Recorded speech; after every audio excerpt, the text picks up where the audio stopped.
Hello, everyone. Welcome to our new channel, Counterintel 419, Counterintelligence.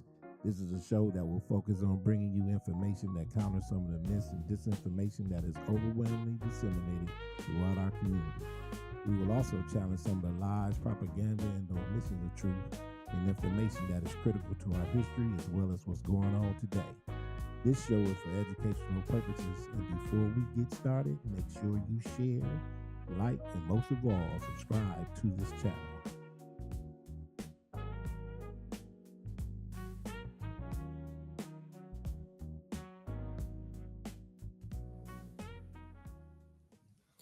Good evening, everybody. Welcome to the show, Counterintelligence or Counterintel 419. I'm your host, Albert Earl. We have a very, very special guest with us today, a person who has been doing some very serious and productive work in the community here in Toledo, Ohio. It is a great honor to even be sitting here with her to have this conversation about the program that she runs for Pathway Inc. of Toledo. And we're going to have a very frank but very productive conversation. Let me introduce you to our very special guest, Miss Avis Files, Director of Family and Supportive Services at Pathway Inc. Thank you. Did I get that right? You did. You got it right. Okay. I'm glad to be here. All right, great. And I'm very, very happy that you it's gracing us with your presence.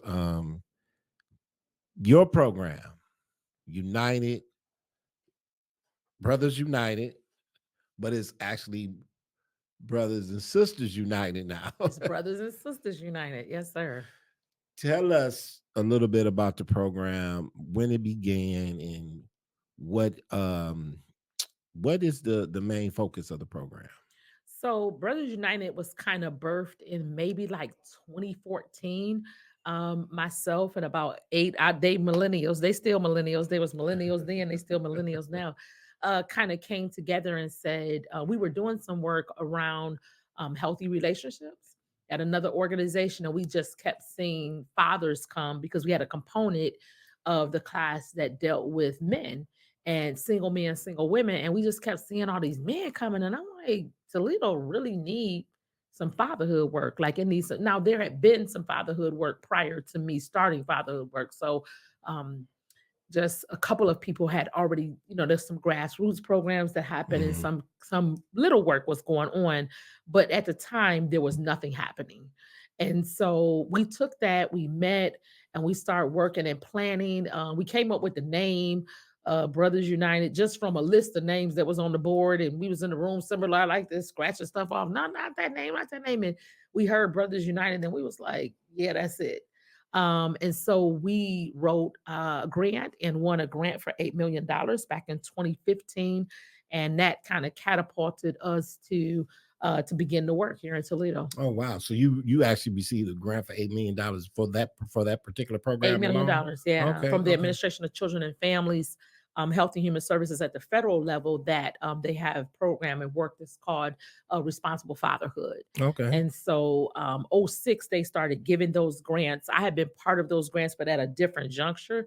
But then looked at the data and was like, Toledo really needs this work, and so we wrote the grant and we won, and we brought that work here to That's Toledo. great. That's great. So, what is the main focus of the program?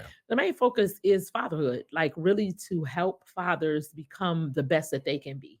And in particular, we wrote the project to work in what we call the opportunity neighborhoods. It's about 10 of them. Some people will refer to them as the worst neighborhoods where The it's high. hood. Yeah, the hood. But we call them opportunity neighborhoods because it's opportunity for change, right? Like it's opportunity to come in and build. And so we looked at those neighborhoods and said, these are the neighborhoods we want to work in and do our work. And we wanted to work with young fathers who were 20 to 24, focusing in on them. And we just got to it. So I was watching your video, and you stated in there that a lot of the young men that you work with is young men that's coming out of prison, that's maybe on probation, involved with the courts, involved with gangs, uh, still trying to figure out life. Still trying to figure out life. Yeah. Yeah, So absolutely. how?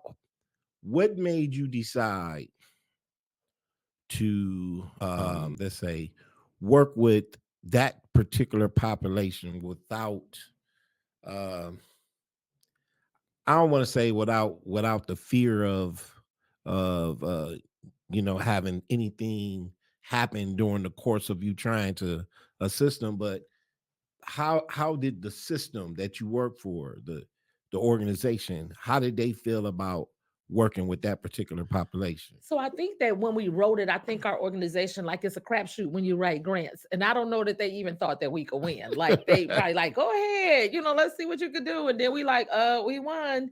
And I think just from like we we black people. So like I That's didn't right. think about I come from East Cleveland.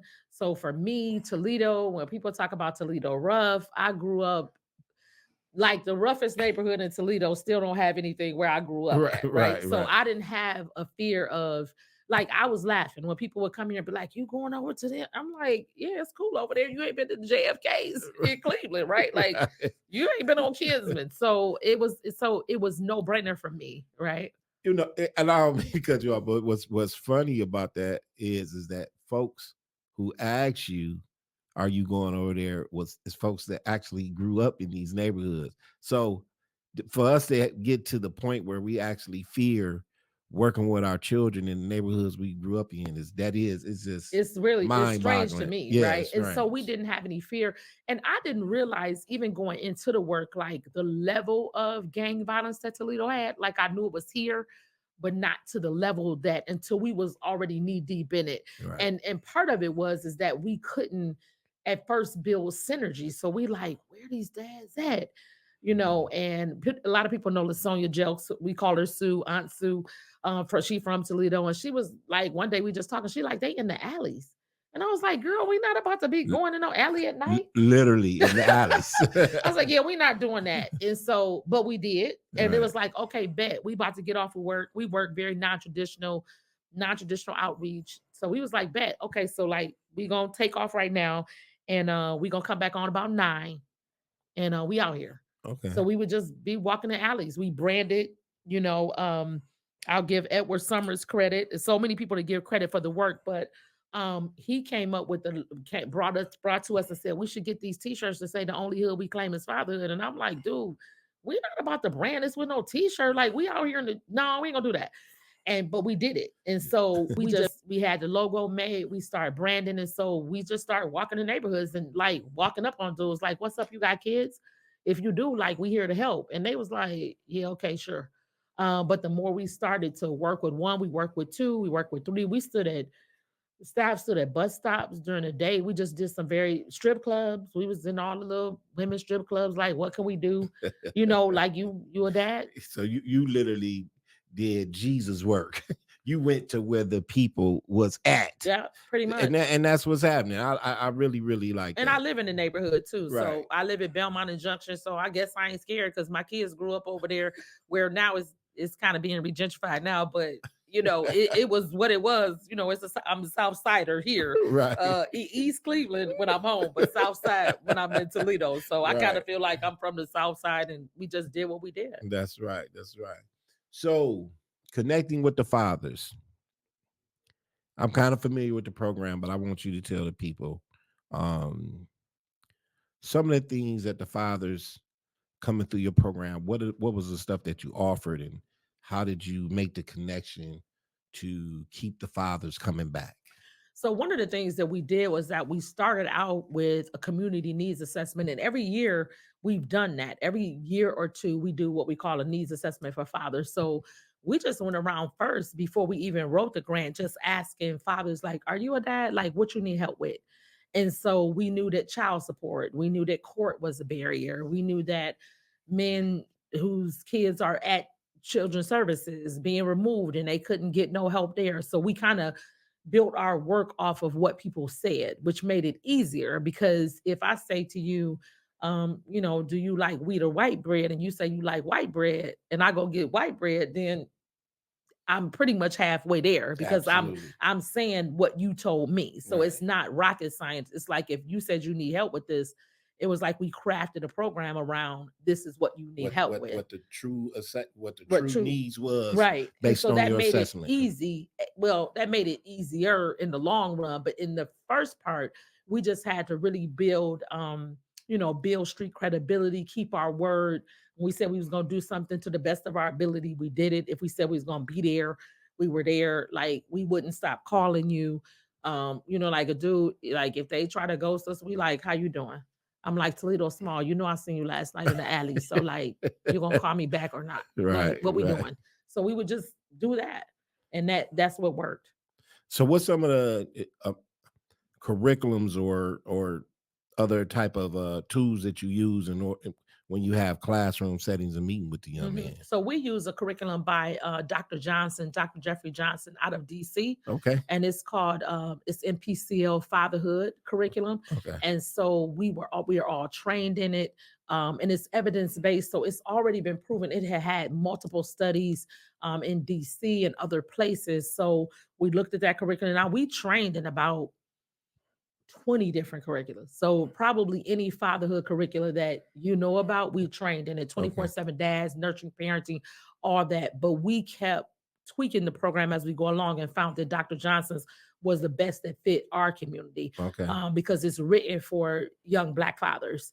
And so that's the curriculum we've been using. So we're 9 years in using it. It has a pre and a post. So we're always testing to see what people learned from the beginning to the end, and is it making a difference? What we need to tweak.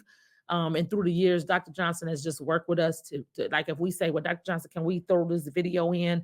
He like, "Bet, go ahead," because we have that kind of credibility with him in the curriculum that we're teaching. That's great. So you said something very key. You said the curriculum is good for Black men, but also I see now since 2014 that your audience is getting a little bit more diverse. Our audience is However, diverse. when it comes to your demographic, what percentage is African American So right versus? now, about 75% is African American. It's black. I say black, but about 75% is black. But that's because we didn't really tapped into all the black people in Toledo. Like I probably you got people here, they know me. They Yeah, know us. yeah, Right. So we didn't tap into like everybody we could tap into. right. And so from like referrals from people coming out of jail or something like that, we've worked with some Hispanic population, but we're not really deep in that area in the South or anything like that. But again, we still are seeing more black men than anything. Okay, okay, But and we don't change our curriculum, we don't change how we talk, we don't change what we do. But we are for everybody, but we for black people. absolutely, absolutely. And you ain't got no problem saying that. No, and I think that I think the problem is that it's okay that black men are treated in a uh disproportionately in every area. Court systems, child welfare, child support. It's been proven in our community over and over again. But then if I say I'm working with black men to empower them to learn, to grow, to be the best fathers they can be, then it's a problem. It's like, Yeah, why are you only serving black fathers? Well, you only disproportionately treated them different. absolutely. So that's why I'm serving them, so they can know if you get on child support, you have rights, you have a way that you can, you know, advocate for yourself, that you can still, it can be fair and equitable, E- because it's not Say that word again. Equitable. equitable. Equitable. I just had a conversation earlier today. We was talking about the difference between equality and equity. And one of the young men that was involved in the conversation, he said, I never heard nobody use that word. I said, well, really for me, get familiar with that. Hmm. Equity is very important because that's where fairness come into play. Period. The- People don't realize most of the time it's not any fairness in equality, but it's fairness in equity. Absolutely. Yes, Absolutely. absolutely. So yeah, and we shouldn't be ashamed when we talk about working with our people, because we know what our people need. We know historically what we've been up against, and people always like to say, "Hey, pull yourself up by your own bootstraps." Well, when we put the boots on, don't get mad when Right. we trying to do it for ourselves, because the reality is ain't nobody coming to our rescue, and we got to No, do this work. So, but absolutely. I really appreciate what you're doing. So I got a few more questions. I thought about this yesterday when we were in our meeting. So as you building your group and you working with young men from gangs from all sides of the city, so when they come to the Hamilton building, was there a conversation that took place that, hey man, whatever going on out in the street don't happen here? So what's interesting is that we've never done our work out of the Hamilton building. Okay. So what we wanted to do is put ourselves in a space and a place that would be in the community. So we actually literally built our program out of Mount Nebo Church. There's a little building right there. Yes, I know exactly. And we used Mount Nebo Church for from 2015 to 2020. Wow. And Okay. then when COVID hit, we went virtual Okay. because we had to pivot, right? And Mhm. so we remained essential workers. So we still remained, because the thing about COVID, we were doing a randomized control trial. So when everybody was at home, we like bet they at the house, we can get them, because we didn't have to move. We know they somewhere. Right. And so we were able to go to their house, knock on the door, and be like, hey, we just want to ask you some questions or fill out this survey, whatever. Um, then we became virtual. But the reason why I never used the Hamilton building or had people come in, because it wasn't male friendly. It was going to be a problem if we would start running dudes out of the Hamilton building, especially again the population of fathers that we were working with. Right. And Right. so we built that space, and we never had an issue, never had a concern. We had dudes say something just like this: hey, if we was on the street, man, I would knock you out. But we in here and we talking about our kids. We're gonna So respect for that. real, living out that this the only hood that we gonna claim when we in here. We set the standard high. Don't come in here with all that. This Right. is what we about. Don't smoke no weed in here. Don't be doing all that. We ain't drinking. We ain't doing all that. Watch your mouth. All of those kind of things that your mama say or your granny said, That's right. right? That's right. Um, and we just held the standard, So and we never had an issue. We never had an issue at all. so prior to that, I ran a group at Umadop, and I had young men from all over the city that was involved in gangs, and same thing, never had an issue. And so not only do I have the history of making this work, you have the history of making this work. But it's so many people that don't think that it can be done. And they don't realize that our our young men, they want the help. They they want to be better fathers. They want to be better men. But if we don't go to them and give them the resources that we have to help them, then hey, we spinning our wheels. And Right. I so I think think it's very important to go out and meet people where they are. Yeah, I think one of the things we found out is that black fathers in Toledo not absent. They not somewhere hiding in the corner running from their kids. Most of them are involved with their children. They in the home, or they may not be living with, we say co-parent, not baby mama or baby daddy because it's disrespectful. So they may not be living with their co-parent, they may not be with their co-parent, but they right there. And so just having tips and tools and a place and a space to be like, you know what, we know what you're going through. That brotherhood that gets built is the key. So Absolutely. having that space for them. So I go across the country telling people now, as I may train people or do whatever, going like, I don't know where y'all live at, but my cats in Toledo, they with their kids. They not, what people think they are. Well, there's national studies out there that talks about single black fathers actually are more involved with their children than any other Than group in any this other way. country. 2013, that's the CDC study. Right, Right. right, right. There's actually been a more updated one in 2018. Yeah. Same Yeah. CDC, Yeah. another Yeah. CDC study. So, but why is it this narrative out there Because that's what people want to believe. that it's propaganda? I mean, as a matter of fact, we believe it. Like black mothers, aunties, uncles, people, we began to believe something that, and I think that was probably the biggest challenge. We hashtag early on, beat the odds. We hashtag early on, change the narrative. because of what you see so much on TV, and people think that this is what's happening, and that's not what's happening. That is absolutely not what's happening in Toledo. These fathers doing it. They doing it. Now they challenged. So I stop people from saying father absence. I said say father challenge. There are Mhm. challenges, but they not absent.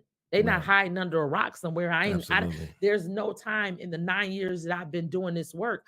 I've never heard a father say, I don't care about my kids. I don't want to be around my kids. Now they don't want to be around their co-parent. And as a female, I get that, right?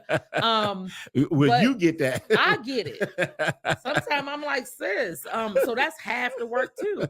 But that we've never heard that. So is that the reason why it became Brothers and Sisters United? That is I'll tell you how we got to Sisters United. So about every year that we start, so we on our randomized control trial paid our evaluator $25,000 a month for 5 years. You heard me. $25,000 a month for 5 years Why'd y'all hire me? to evaluate to evaluate everything we did. And he was a third party evaluator out of Jersey. So he had no interest. As a matter of fact, he didn't even really understand. He definitely didn't understand the black culture, and he definitely didn't understand. He definitely didn't understand fatherhood at this capacity. But we started asking him to study everything that we do from start to finish. Study Okay. how we get people, where we get them from, and so they were asking it at the end of every cohort. So we took about 35 dads through a cohort at one time. And at the end of every cohort, this was the resounding thing. Hey, get my girl. Help my girl. So in about the third Even year, if they wasn't together. even if they went together, because when we would teach young men to say co-parent, she like, don't call me no co-parent, call me a baby mama. And he like, no, that's disrespectful. We Oh, co-parenting together, go right? ahead. Go And ahead. so when they started to do that, so the young man kept saying, so I would talk to young men at the end of cohort. An 18-year-old young man said to me, he said, you need to help the women. And I was like, bet, but not right now, because like I'm busy. And he said, Miss Files, if you don't do it, who gonna do it? And I said, well, I'm gonna tell you what, you not about to challenge me, and you 18 and I'm a whole grown woman over here. Let me figure it out. So we went to Toledo Community Foundation, got a little bit of money to start a little pilot with the mothers. And the Stranahan Foundation saw the work, gave us $50,000. And then we just continued to write. So Sisters United is about 4 years old, but people don't know it because it was just kind of like we was moving in silence just to see how this was going to work. But at this point, we are full blown. We've had 4 years of study with the women. And so now we built out Sisters United for the mothers to be able to come and share. And we're hoping that we duplicate the same synergy that we have with the fathers with the mothers, because we know that children need both of their parents. Absolutely. Absolutely. That is just absolutely wonderful to hear. So you have success stories and there is challenges. And watching the video, uh, when you got emotional, if you want to talk a little bit about what has been some of your most successful stories and what have been some of the more challenging ones. I So mean, I'll do the challenges first and okay. then talk about the success, because I'm gonna go out, thinking on that. But the challenges is, I mean, the reality is the challenges of me sitting at a funeral. I just recently we had a young man that graduated group cohort in August, and he's gone. He's Mm, gone. So looking at a 19-year-old soon to be father, whose baby wasn't even born yet. okay. Well, I'm familiar Talking with that to story. that mother, talking to that co-parent, sitting there, being part of that family and feeling that pain. And it's so often something that I've felt more than once in a year. I can remember losing my first young man, who came on the South, and that was it for him. And still being able to talk to his mother now, like still having relationship with his mother, still asking her, what you gonna do with this? Like we still got to get to this work. And I remember Bishop Culp is my bishop. I have a new pastor now, Pastor Butler, but I remember going and sitting in the pulpit with Bishop Culp after church, and he like, what's wrong? And I'm like, I can't do this. Like I can't keep going to young man's funeral. Like, dude, I gotta find something else to do. And he was like, Yeah, but they out there, and you called to do it. And he was like, so go on and wipe your face, and you want some water? Because out you go. So that constant losing, and I've lost young men to jail a lot more than I would have liked to. That I've Hmm. lost young Hmm. men to prison. That they, and I wouldn't like to say that I lost them to prison, but the goal was to make sure they are very physically present with their children. But I've lost some young men to prison, young men that I still talk to this day. I was at Thanksgiving. I was like, "Who calling me through Messenger?" Hit my phone, and it's Thanksgiving. I ain't got no makeup on or nothing. And I'm like, "Boy," and he like, "Miss Files, Happy Thanksgiving," and I'm like, "Who calling me?" And so just that camaraderie of having your family, right? And then saying to him, keep your head up, stay in there. I'm gonna go check on your baby. And even though, it's co-parent, she don't like me like that, but she knows she better open that door when I knock on the door. I want to see about that baby. And then I think triumphs are just hearing men who we've helped, young men that have got they all my Facebook friend, Instagram friends. So seeing them, get out of jail, now having babies, getting ready to get married, and going to weddings, or someone just calling saying, "Can I have some advice?" Or sometimes out the blue, just somebody stopping us in the grocery store, like, "You know what? Like for real, y'all changed my life for real." Right. Like that's the piece that, or just walking in, like yesterday, we were in the Cherwoods, we going over there to do, I know they call it the Green Belt, we still call it the Cherwoods. Right. Right. But we going over there to do some stuff tomorrow, and walking up on a dude, and he like, "Miss Files," and I'm like, "When you won't get out the street?" But his love for me, right? Like his love and his care and his hug for me was like so genuine, and I can speak into him and say, "You know what, now you've been over here for about 4 years, bro. Right. Like, Right. what we doing?" Right. Right. Just having those kind of conversations, and just like I said, just having seeing children who have grown up, seeing fathers who are reunified with their children, or fathers who have fought the mother for custody because they know that mother not doing right. Right. So seeing them call me and say, I got my child, I'm a single dad, and I'm good. That kind of thing is so rewarding. I asked you that question because, and I want to say this so to the audience, because I know it's people that work with that has been doing the same type of work that we've been Yeah. doing for years, and they get to that point where you go on the funerals and you get, people think because they see one face or they see us in one element, but they don't know that when we go home, my wife, she like, man, dude, you got a lot on your I can see it in your face, and I know your husband do the same thing.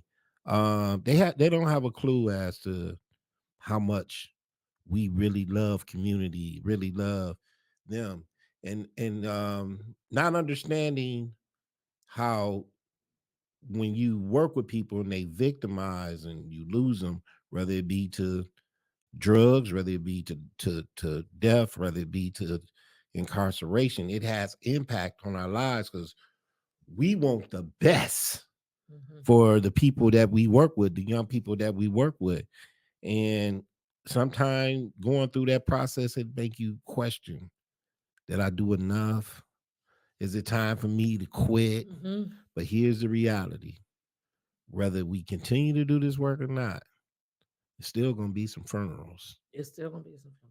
Yeah, yeah. It's still gonna be some brothers that's gonna fall to the wayside to this system, but they're gonna need our help. And so we got to do everything that we can to continue to try to do the work.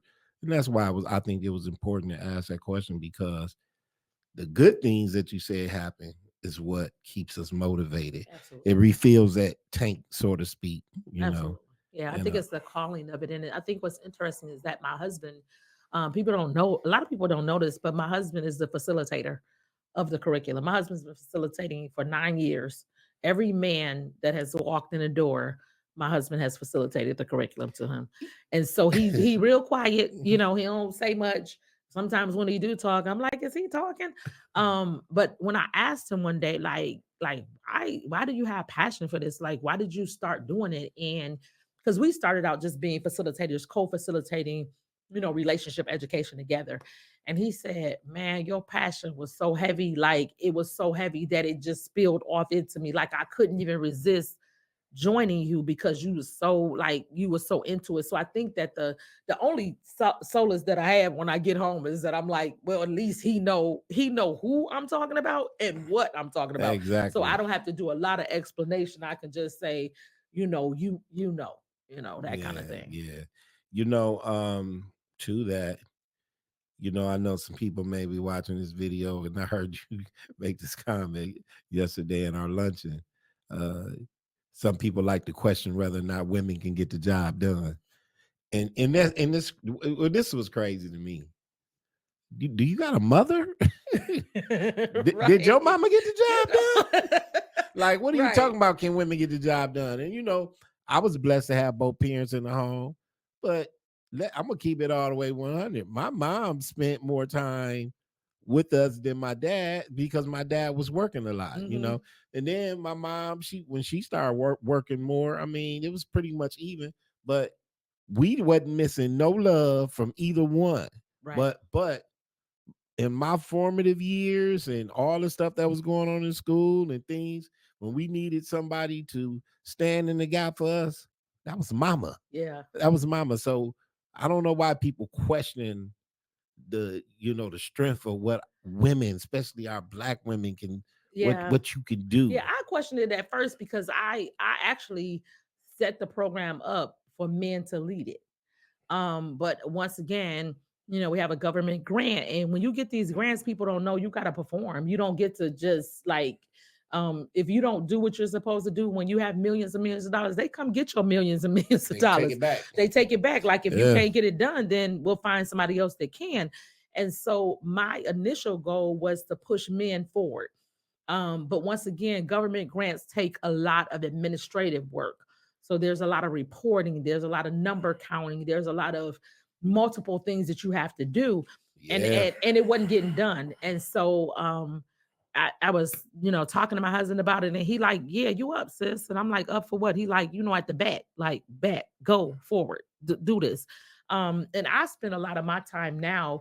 I go across the country doing trainings about Black women and particularly women in fatherhood.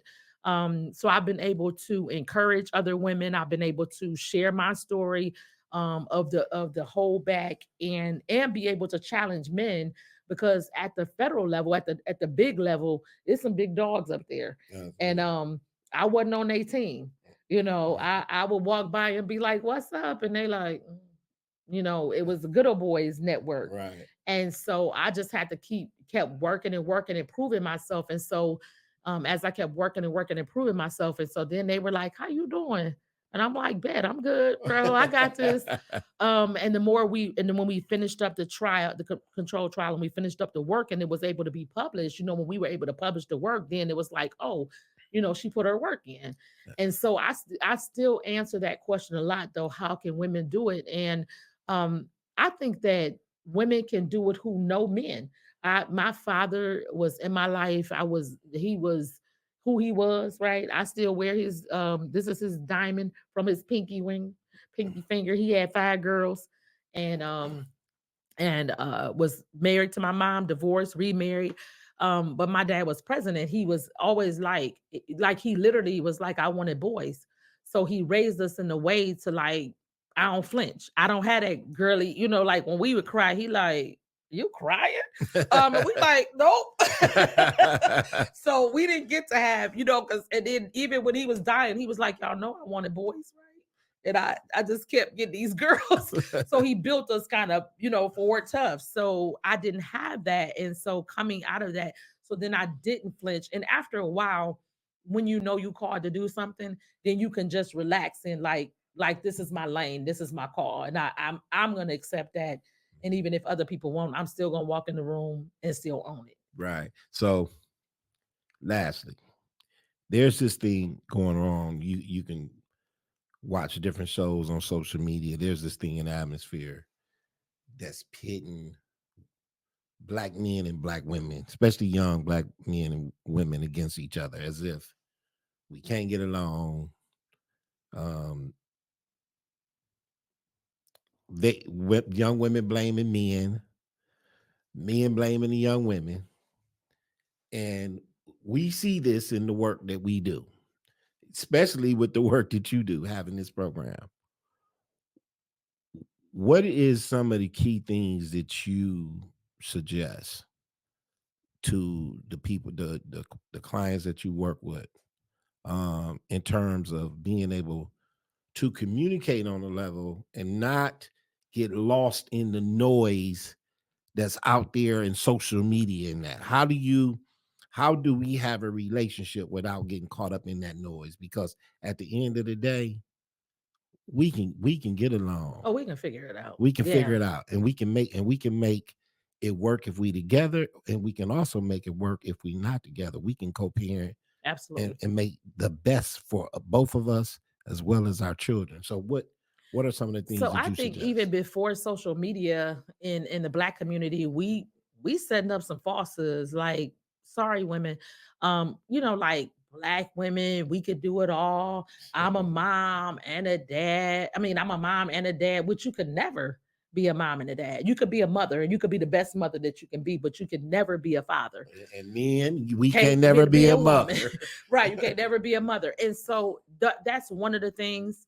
um Another thing is mothers and aunties and grandmas. I say this to women all the time. Your mama told you, your auntie told you, if he mess up, put you some money to the side so you could always be able to get free. Right, Why are you starting a relationship with the caveat that somebody gonna mess up? right, right.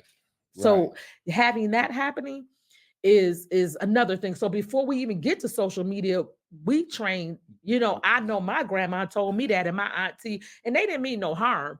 They just was looking out, but it's a falsehood. So you walking into a relationship like, well, I'm gonna keep me $100 over here in case he do something. So if he do something, which everybody gonna do something if you gonna be in a relationship. I've been married 21 years. He done a lot of somethings. And I probably did some somethings too. But if you're gonna figure that out, you can't build on that, right? Right, right. And so one of the things is just teaching people how to communicate. For instance, we don't know that anger is a secondary emotion, it's not primary. And so if you angry, then I'm like, well, what's your emotion before you get angry? And so teaching those kind of things, right? Teaching women to not function from your emotions. Like you and I could have a baby, and so we not together no more. And if you say you don't want to be with me, I don't have to be mad at you because you don't want to be with me. I have to figure out what I'm dealing with in my emotions that, and I might need to say to you, I still want to be together. And you say no, then I got to figure that out. Or from the onset, some people got babies and they never knew each other. We say this in group. I say it, then I'll be done. But I say you saw a big booty and now you got a baby. Big booties make babies, Yeah. but not a relationship. So now you've got to get to know you having a baby with somebody you don't even know their favorite color. So to that, today, the same gentleman I'm having a conversation with, we having this conversation about relationships. I said we got to do more to encourage our young men and our young women to make sure that they vet who who they're dating, or more so, why are you going so far in the relationship before you even know who this person is? Mhm. So, young lady just so happened to hear the conversation. She said, "Yeah, I just don't understand y'all men. I don't know."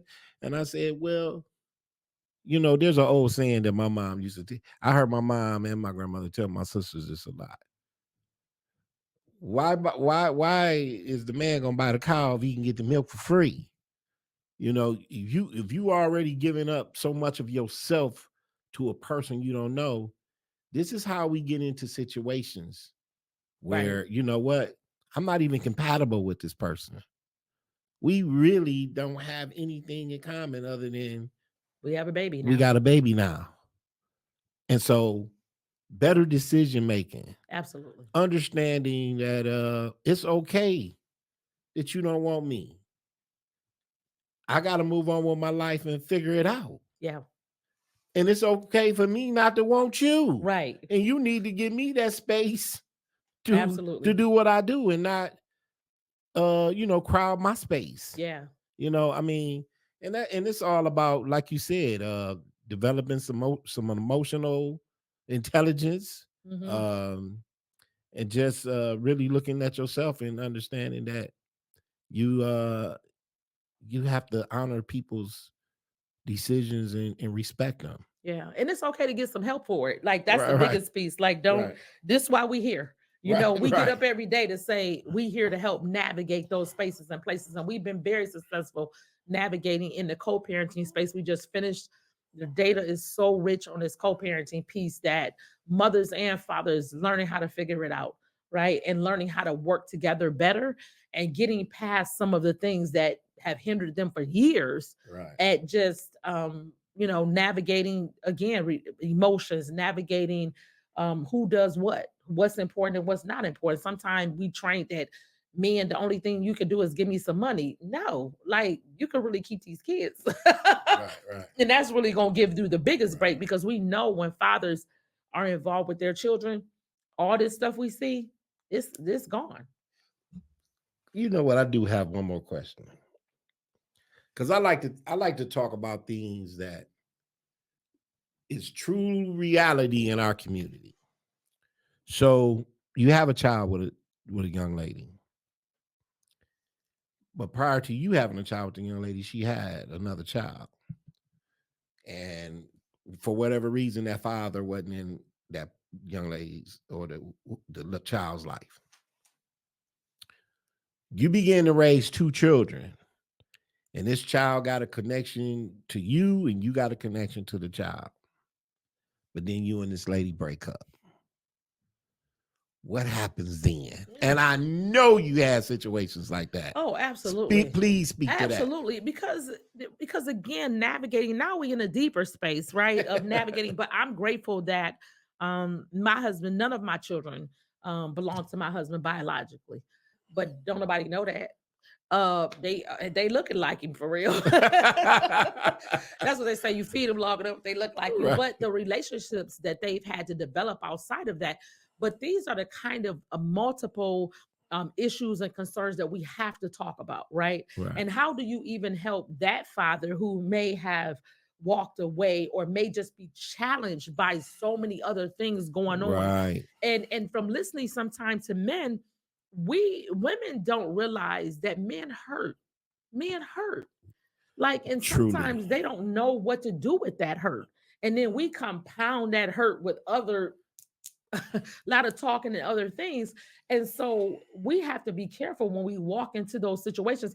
And like any situation, I've been married 21 years. You need to get some help sometime about how to, like, wait a minute, how do we navigate this level of conversation or navigating multiple parents, Right, right? So right, how do we bring that father in? As a matter of fact, my ex-husband and my husband, they talked. I didn't talk to my ex-husband. I couldn't. There was a lot of damage there. So my husband said to my ex-husband, I'm gonna call you when it's time to get the kids. I'm gonna let you know. So you have to be in a space where you can do things like that and then right. bring everybody around to work together because when you focus in, it's really about the child. Absolutely.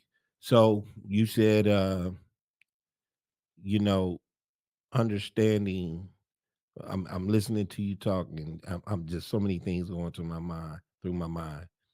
And one of the first things I thought about was understanding your emotions when you hurt as a man, because what we are taught from the formative years, Mhm. we got to be tough through every Exactly. damn thing we go through. Right. No, you don't, young man. No, No, you you don't. don't. That's one of the greatest lies ever told. Because sometimes it's okay to be vulnerable. Absolutely. Now, it it it would the in the best situation, you're around somebody that know how to take care of you when you're vulnerable, Mhm. somebody that love you. But sometimes when we vulnerable, we around people that don't respect it. Right. And then it makes us even more numb and not want to share our feelings. And it leads to worse things. not knowing how to handle the anger, not Absolutely. knowing how to talk when it's time to talk, uh, not knowing what to share and when to share it. So, I just would like to encourage me and from this conversation that, man, it's okay to talk. It's You don't have to be tough in every moment, because in reality, what we were talking about earlier with these young men dying, that's part of the reason why so many young men is losing their life, because in some of the most dumbass situations, excuse my language, but in some of the most dumbass situations possible, these young men is pulling guns before they even think, and people losing their life over some of the dumbest stuff you can ever dream of. Yeah. And now here it is, this life is gone. And if they got children, the children are affected, the mother is affected, the The whole community is affected. community. There was a training that I used to do and I want to get back to. And I think is very, very relevant into with what's going on today. I thought it was one of the most amazing curriculums that I had ever came across. Is victim awareness. Do you remember victim Mm-hmm. awareness? I was a trainer of trainers with victim awareness when I used to Yeah. work for the Department of Youth Services. That to understand how many people How many people? is affected by one bad decision, Yeah. just understanding all of the people who is hurt by this. Some people don't have a clue as to how far that pain reach, Yeah. how many people they actually hurt. Yeah. And if we could begin to talk about, have those conversations again and talk about it, and just develop empathy, Yeah. I think we can make some change with that as Absolutely. well. And that's why I think Brothers United is so important. The work is so important because it's a safe place. It's a place First and first of all, foremost, safe. a safe place, Great, right? great, and great. and we, men, we have to say this sometimes, keep what's said here stays here, like Vegas, right? Because Toledo is small, and so it's easy to connect the connectors, right? Yeah. But it's a safe place, and I've been able to, because COVID, we were in the house, so my husband's facilitating online, and I'm able to hear. So there's one area of the work that you're able to type a report and read, but then there's another area of the work where you're able to listen. And so being a woman in this field, navigating that space of being sometimes in group with men that they're hurting, and it's okay to cry and to be frustrated, and someone else to be able to say, my husband has a saying that, we don't have all the answers, but the answer is in the room. And so letting another father talk to another father and say, yeah, man, I get that. Or I felt what you felt. And so I'm here now. And you feel that now, but you're not always going to be here. Dust yourself off. Stay in your kid's life. Do what you need to do. Don't walk away. Stay in the fight, right? Because it is definitely a fight, but it is a safe place and a good place to be in. So that kind of helps to keep that in the community and keep it. And you're right, our 1 minute message says, Pathway Incorporated Brothers United believes that children are important. So every day we support and advocate for fathers, because when children have involved fathers, the whole community thrives. Absolutely, absolutely. You know what? There's a whole lot more we could talk We about. probably could.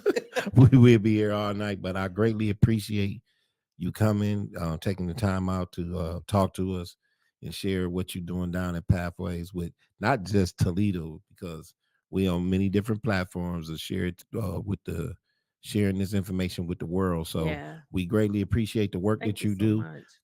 Keep doing what you do, and you already know whenever you need us, we there for you. All right. Thank you. So Appreciate check it. this out. Thank you for listening to the show. Thank you for tuning in. If you watch the show, please do these three things. It's very, very important. Make sure that you share, make sure that you like, and most of all, make sure you subscribe to the channel. I'm Albert Earl, and thank you. Have a wonderful, wonderful, wonderful day.